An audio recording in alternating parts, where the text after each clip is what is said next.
জয় হিন্দ। তো আজকে আমরা শুরু করব বৈদিক যুগ বা বৈদিক পিরিয়ড।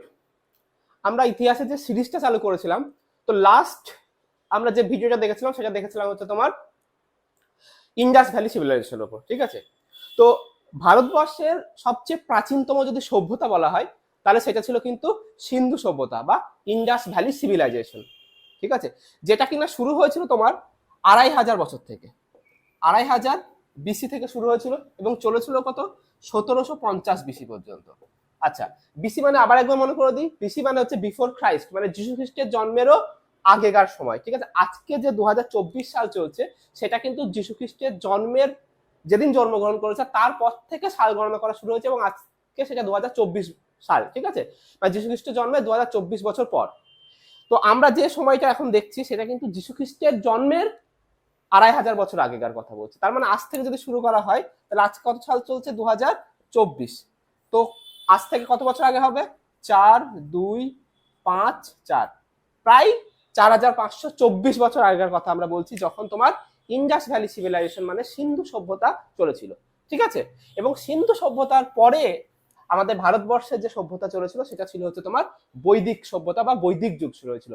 এই বৈদিক যুগ বা বৈদিক সভ্যতার যুগেই কিন্তু ভারতের সবচেয়ে প্রাচীনতম ধর্মগ্রন্থ যে বেদ, সেই বেদ কিন্তু এই সময়তে লেখা হয়েছে। তো আজকে আমরা এই বৈদিক যুগের পাঠ হিসাবে বেদের বিভিন্ন রকম কতগুলো বেদ রয়েছে, বেদের কোন কোন পাঠকে কি বলা হয়, ঠিক আছে, সেই সমস্ত সবকিছু আমরা আজকে আলোচনা করব। চলো প্রথমে একবার একটু দেখে নিই, শুরুটা দেখে নিই। তাহলে আমরা প্রথমে কি পড়েছিলাম, ইন্ডাস ভ্যালি সিভিলাইজেশন পড়ে নিয়েছি। ইন্ডাস ভ্যালি সিভিলাইজেশন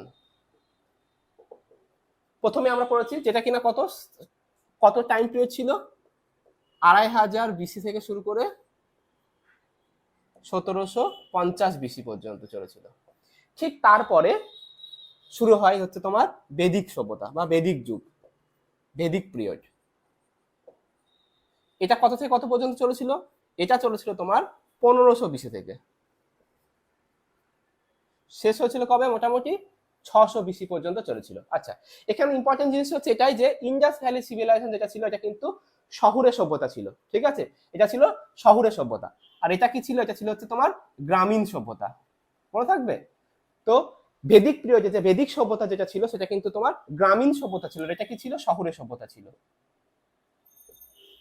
ঠিক আছে, তো দেখো ইতিহাসের যে তোমার এই যে টাইম পিরিয়ড যখন চলে না, একই রকম ভাবে চলে না, কখনো আসবে শহরে সভ্যতা, কখনো আবার গ্রামীণ সভ্যতা, এভাবে কিন্তু চলতেই থাকে। ঠিক আছে, সবসময় একটা সার্কুলার ওয়েতে চলে সবকিছু, একই রকম ফ্লোতে সবকিছু চলে না। যাই হোক, তাহলে আমরা ইন্ডাস ভ্যালি সিভিলাইজেশন আমরা লাস্ট ভিডিওটা দেখে নিয়েছি, যারা দেখোনি তারা লাস্ট ভিডিওটা দেখতে পারো। আচ্ছা, আজকে আমরা পড়বো বৈদিক পিরিয়ড বা বৈদিক সভ্যতা।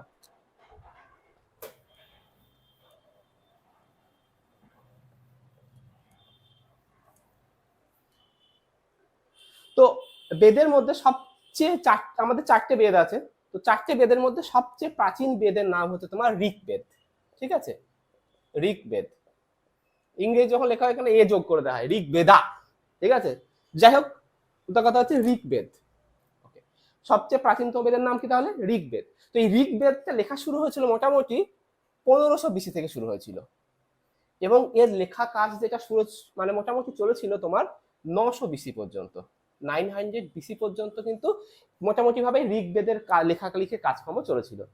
তো এই যে সময়টা 1500 থেকে 900 বিসি যে সময়টাকে, এটাকে বলা হয় ঋক বৈদিক যুগ। কি বলা হয়, ঋক বৈদিক যুগ, মনে থাকবে।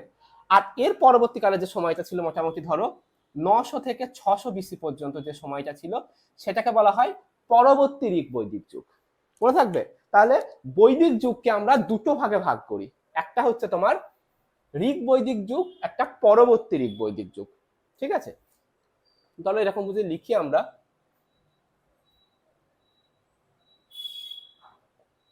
বৈদিক যুগ। তো বৈদিক যুগটাকে আমরা দুটো ভাগে ভাগ করতে পারছি, একটা হচ্ছে তোমার 1500 থেকে 900 বিসি পর্যন্ত, যেটাকে বলা হয় ঋক বৈদিক যুগ। কারণ কি, এই সময়তে মেনলি ঋক বেদ লেখার কাজকর্ম চলেছিল, এই জন্য বলা হয় ঋক বৈদিক যুগ। ঠিক আছে, এবং 900 থেকে 600 পর্যন্ত যে সময়টা ছিল এই সময়টাকে বলা হয় পরবর্তী ঋক বৈদিক যুগ, পরবর্তী ঋক বৈদিক যুগ। ঠিক আছে, তো বাকি যে তিনটে বেদ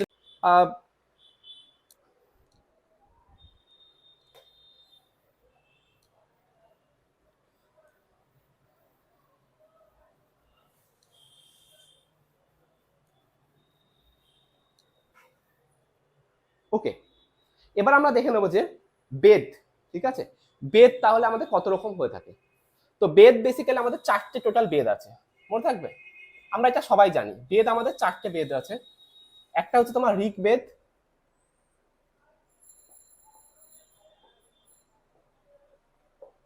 একটাকে বলা হয় সামবেদ,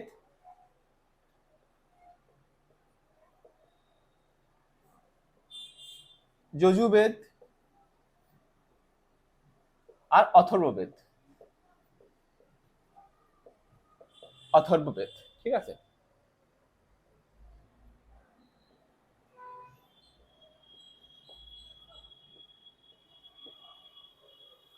তো এই চার রকমের আমাদের বেদ রয়েছে, এটা আমরা সবাই জানি। এবার আমরা দেখবো যে অ্যাকচুয়ালি চারটে বেদের মধ্যে কোন বেদে কি কি রয়েছে, ঠিক আছে, চারটে বেদের মধ্যে কোন কোন বেদে কি কি রয়েছে সেটা আমরা দেখে নিই। তো দেখো, ঋগ্বেদ বলতে তোমার যে বৈদিক যুগের যে সামাজিক যে ব্যাপার স্যাপার গুলো ছিল, সামাজিক বা রাজনৈতিক যে জীবনযাপন ছিল, সেই সমস্ত সম্পর্কে ডিটেলস আলোচনা করা হয়েছে তোমার ঋগ্বেদে। উদাহরণস্বরূপ বলতে পারো যে যে তোমার তখনকার দিনে যে বর্ণ প্রথা, মানে হচ্ছে সমাজে যখন যারা যে কাজ করত সেই কাজের উপর ভিত্তি করে চারটে ক্যাটাগরিতে ভাগ করা হয়েছিল, ঠিক আছে। যেমন হচ্ছে একটাকে বলা হতো ব্রাহ্মণ, কি বলা হতো, ব্রাহ্মণ। একটা ছিল হচ্ছে তোমার ক্ষত্রিয়,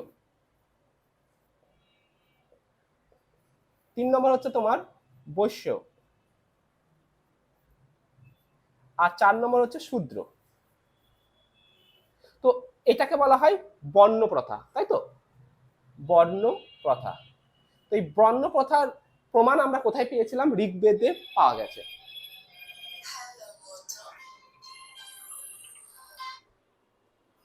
তো এই বর্ণ প্রথার আমরা প্রমাণ কোথায় পাওয়া যায়, ঋগ্বেদে আমরা পেয়েছি। তো এই বর্ণ প্রথাটা তখনকার দিনে অ্যাকচুয়ালি কাজের ভিত্তিতে কিন্তু এই যে চারটে ক্যাটাগরিতে ভাগ করা, যারা তখনকার দিনে যারা পূজা অর্চনা করতো তাদেরকে ব্রাহ্মণ বলা হতো। তখনকার দিনে যারা হচ্ছে ধরো রাজাকে তোমার রক্ষা করতো বা সেনাপতিতে যে সমস্ত কাজ করতো তাদেরকে বলা হতো ক্ষত্রিয়। যারা ব্যবসা বাণিজ্য করতো তখনকার দিনে তাদেরকে বলা হয় বৈশ্য। এবং তখনকার দিনে যারা এই সেবা মানে বিভিন্ন রকম সার্ভিস রিলেটেড কাজকর্ম করতো, এই তিনটে বর্ণের লোকেদের সেবা করতো, তাদেরকে বলা হতো শূদ্র, ঠিক আছে। কিন্তু কাজের ভিত্তিতে কিন্তু এই বর্ণপ্রথা শুরু করা হয়েছিল। আজকেকার দিনে যদি বলা হয় যে তোমার ক্ষত্রিয় কারা, ক্ষত্রিয় হচ্ছে তারা যারা হচ্ছে তোমার ডিফেন্সের কাজ করে, রাইট, যে সমস্ত ইন্ডিয়ান এয়ারফোর্স রয়েছে, ইন্ডিয়ান আর্মি রয়েছে, এরা যে সমস্ত ডিফেন্সের যে সমস্ত লোক রয়েছে তারা কিন্তু অ্যাকচুয়ালি কারা, ক্ষত্রিয়। বৈশ্য কারা, যারা আজকের দিনে যারা বাণিজ্য করছে, রাইট, যেমন ধরো বিভিন্ন রকম ইন্ডাস্ট্রিয়ালিস্ট রয়েছে, বিভিন্ন রকমের তোমার আম্বানি রয়েছে, যে সমস্ত রতন টাটা রয়েছে, যারা বিজনেস করে তাদেরকে অ্যাকচুয়ালি বৈশ্য বলা হয়। আর শূদ্র হচ্ছে যারা আজকের দিনে যারা সার্ভিস সেক্টর, আমাদের ভারতবর্ষে আজকের দিনে যে সার্ভিস সেক্টর রয়েছে, বিভিন্ন রকম আইটি ইন্ডাস্ট্রি রয়েছে, ঠিক আছে, বিভিন্ন রকমের যে সমস্ত সার্ভিস রিলেটেড গুলো রয়েছে, এই যে কাজকর্মগুলো যারা করে তারা অ্যাকচুয়ালি কিন্তু শূদ্র, তাই না।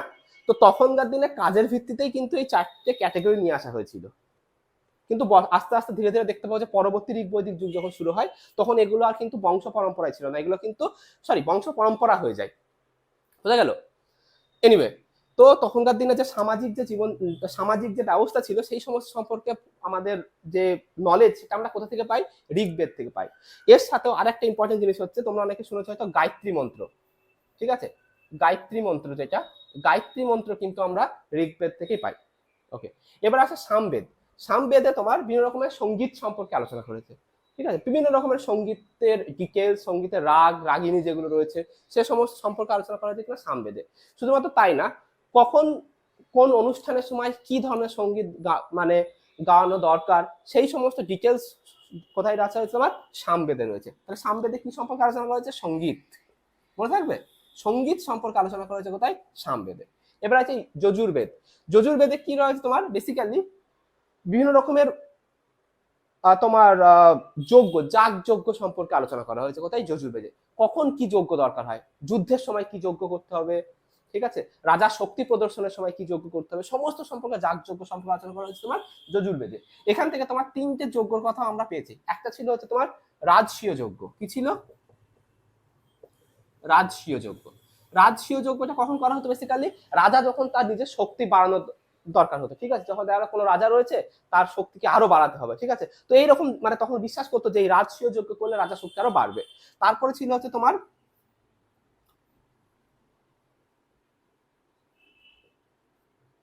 বাজপেয় যজ্ঞ। কি? বাজপেয় যজ্ঞ। তো বাজপেয় যজ্ঞটা কি?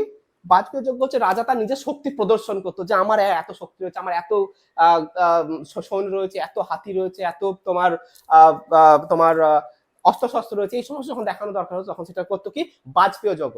আজকের দিনেও কিন্তু বাজপেয় যজ্ঞ হয়। মনে করে দেখো, আমাদের যখন 26শে জানুয়ারি যখন প্রজাতন্ত্র দিবস হয় তখন কি করা হয়? তোমার দিল্লিতে তোমার কি করা হয়? সমস্ত যত কিছু আমাদের কামান রয়েছে, যত সাবমেরিন রয়েছে, যত কিনা তোমার ফাইটার জেট রয়েছে, সমস্ত কিছু কি করা হয়? আমাদের দেখানো হয়। এটা অ্যাকচুয়ালি কি? এটা আমাদের শক্তি প্রদর্শন করা হয় যে হ্যাঁ, আমাদের ভারতবর্ষের এত এত তোমার শক্তি রয়েছে, এত আমার পাওয়ার রয়েছে। তো ঠিক সেরকমই বাজপেয়ী যজ্ঞটাও ঠিক সেরকমই হতো। আর একটা ছিল হচ্ছে তোমার অশ্বমেধ যজ্ঞ। কি ছিল? অশ্বমেধ যজ্ঞ। অশ্বমেধ যজ্ঞের নাম অনেকে হয়তো শুনেছে। অশ্বমেধ যজ্ঞ কি করা হতো? কোনো রাজা যখন তার পাশের কোনো ধরো একটা রাজা রয়েছে রাজত্ব, তার পাশের কোনো একটা রাজা রয়েছে, সে বুঝতে পেরেছে যে পাশের রাজা একটু দুর্বল হয়েছে, তো পাশের রাজ্যটাকে হরপ হরপ করে নিতে হবে, ঠিক আছে, তখন কি করতো? ঘোড়া ছেড়ে দিত। এবার ঘোড়া দৌড়ে দৌড়ে যখন পাশের রাজা যেত, তখন ওই পাশের রাজা যদি ওই ঘোড়া মানে ওই ঘোড়ার নিয়ম কি ছিল? ঘোড়া যে রাজ্যের উপর দিয়ে যাবে সেই রাজ্যের রাজাকে ওই রাজার সঙ্গে যুদ্ধ করতে হবে। যদি যুদ্ধ করে খুব ভালো কথা, যুদ্ধ করে যে জিতবে রাজত্ব তার। আর যদি যুদ্ধ করে যদি হেরে যায় তাহলে তো যে রাজা ঘোড়া ছেড়েছিল তার হয়ে যাবে। আর যদি যুদ্ধ নাও করে এমনি এমনি তার রাজ্যটাকে হরপ করে নেবে। এইটার নিয়ম ছিল হচ্ছে অশ্বমেধ যজ্ঞের নিয়ম। বোঝা গেল?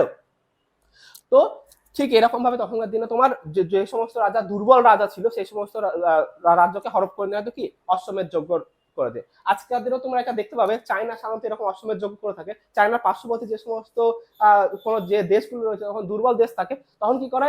গুছিয়ে বলে এই এরিয়াটা আমার।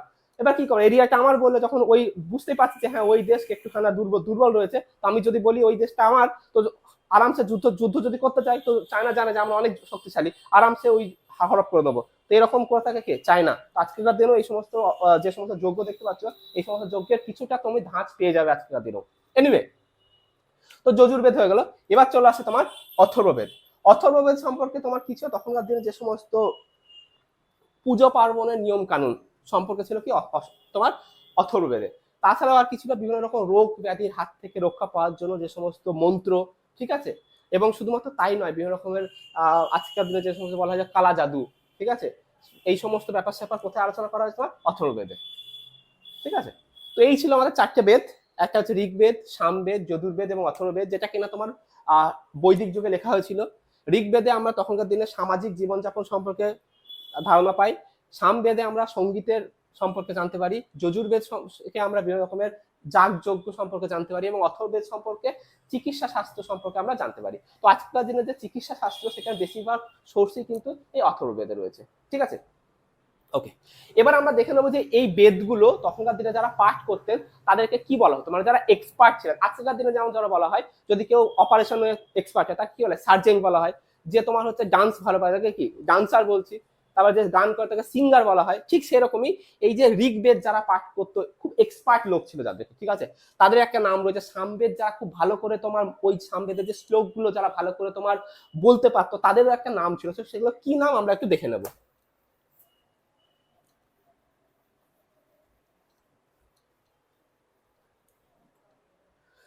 তো ঋগ্বেদের যারা পুরোহিত ছিলেন, মেন পুরোহিত, তাদেরকে বলা হতো কি? হোত্রী। কি বলা হতো? হোত্রী। হোত্রী। তো ঋগ্বেদের পুরোহিতদেরকে কি বলা হতো? হোত্রী। সামবেদের যারা পুরোহিত ছিলেন, মেন পুরোহিত, যারা খুব ভালো করে এই সমস্ত উচ্চারণ করতে পারতেন, তাদেরকে বলা হতো উদ্গাত্রী। কি বলা হতো? উদ্গাত্রী। দেখো নামগুলো একটু সংস্কৃত নাম, তো ওই জন্য একটুখানি শুনতে কেমন অন্যরকম লাগছে, ঠিক আছে। তো হোত্রী, উদ্গাত্রী, যজুর্বেদের যারা তোমার মেন পুরোহিত ছিলেন, যারা খুব ভালো করে পাঠ করতে পারতেন, তাদেরকে বলা হতো তোমার অধেরু। কি বলা হতো? অধেরু। আ ধে রু। সেম ভাবে অথর্ববেদের যারা ছিলেন তাদেরকে বলতো ব্রাহ্মণ। কি বলা হতো? ব্রাহ্মণ। তাহলে মনে থাকবে।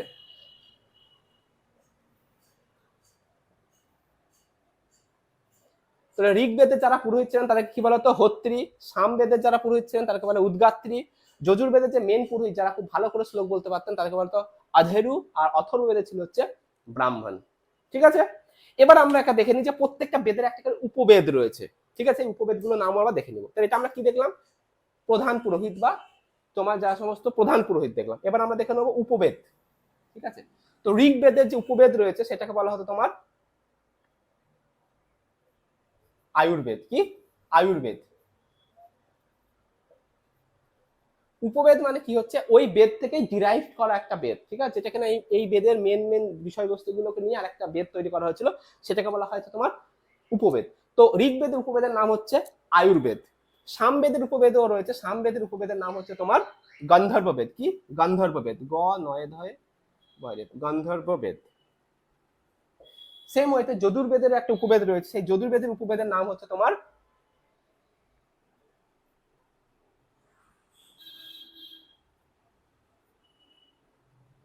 ধনুষবেদ। কি? ধনুষবেদ। এবং অথর্ববেদের যে উপবেদ রয়েছে সেই উপবেদের নাম হচ্ছে তোমার স্থাপত্যবেদ। স্থাপত্যবেদ মনে থাকবে? ওকে, তাহলে আবার আমরা একবার রিপিট করে নিই।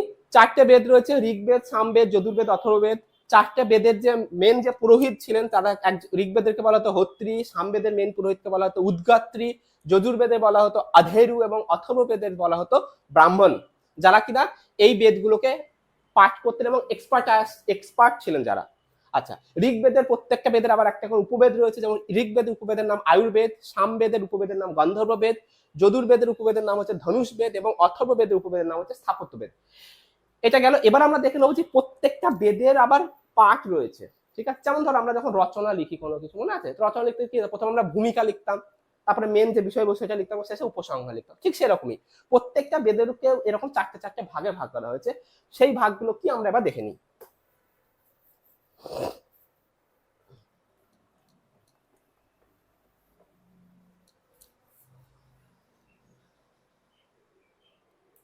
তো একদম প্রথম যে ভেদ, প্রথম যে ভাগ সেটাকে বলা হয় তোমার সংহিতা। কি বলা হয়? সংহিতা।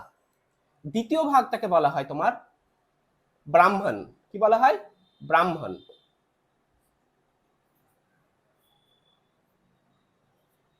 ঠিক আছে, তার দুটো ভাগ কি কি ছিল? একটা হচ্ছে তোমার সংহিতা, দ্বিতীয় ভাগকে বলা হয় ব্রাহ্মণ, তৃতীয় ভাগকে বলা হয় তোমার অরণ্যক। কি বলা হয়? অরণ্যক। চতুর্থ যে ভাগ ছিল সেটাকে বলা হচ্ছে তোমার